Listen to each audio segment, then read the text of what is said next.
Okay, so I'm gonna start with this one. So this one, I'm gonna kind of zoom in. So this one starts with we haven't seen one of these yet. This one has a factor. So this one's gonna be a stretch. So if you remember, when we did the transformations on these, if your factor was just in front of the function, that was a vertical stretch. That meant it got real skinny. If this factor was inside the function, which means you would have had a parentheses around this and then the squared, then that would have been a horizontal stretch. That's the one it got wider. So this one is a vertical stretch because the factor is just in front of the function, just in front of the x squared. So you're gonna go over to your graph and you're gonna click on it. And then you've got to establish it's a parabola. So then I'm gonna click and it's always gonna pop the parabola up on the origin. So if you look down at this little window, it's gonna even give you options to do the shifts. It's gonna give you an option to do the reflection. You have to know what you're needing to put in. This one is only a vertical stretch. And you're gonna put that factor, that 9/2 in there. So you're gonna go back that up, 9 divided by 2. So it's gonna put the fraction, and remember this is in the vertical stretch because that's what we established it was.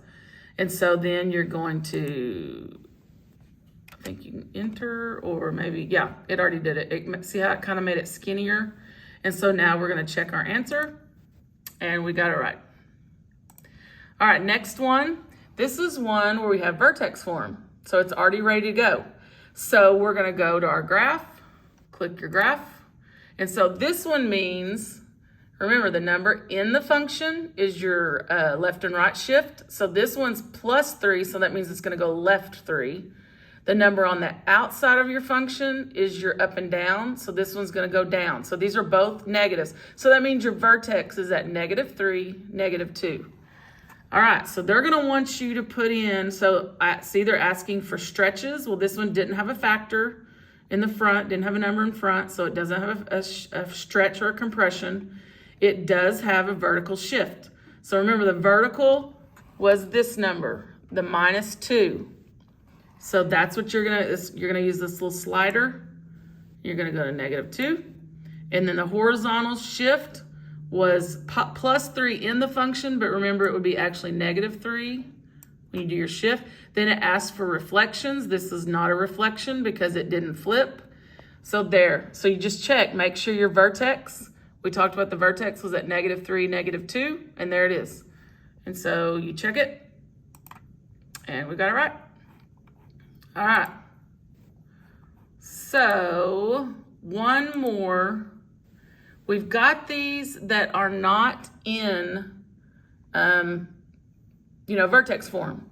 So you will have to go through your steps, like we've talked about, putting them in vertex form. And that means you're gonna do that perfect square. You gotta complete the square to make your problem a perfect square trinomial. So I'm kind of writing this one down. I'm gonna have to just hold my phone. So I've already got this set up. I moved that 7 that was there for that constant because it's not, that doesn't make it, that we need something different there. Because with that 7 there, it's not a perfect square trinomial. So I moved it out.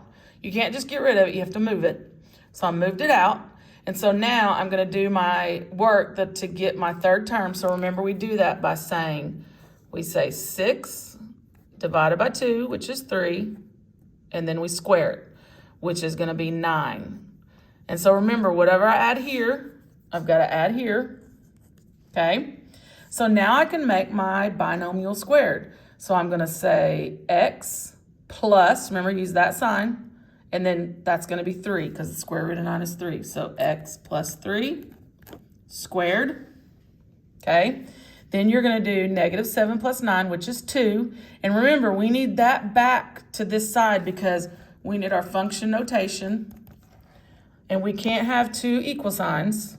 So we're gonna move that -7 plus 9 is 2. So we're gonna move that back to this other side, and it's gonna become -2.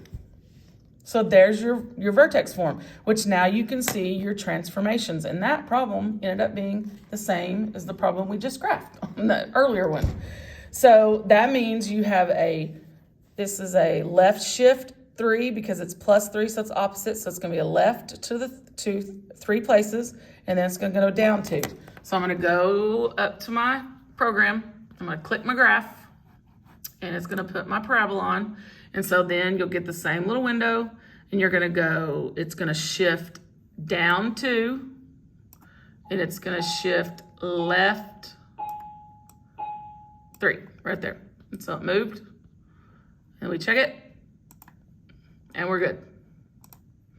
And that is how you graph using transformations.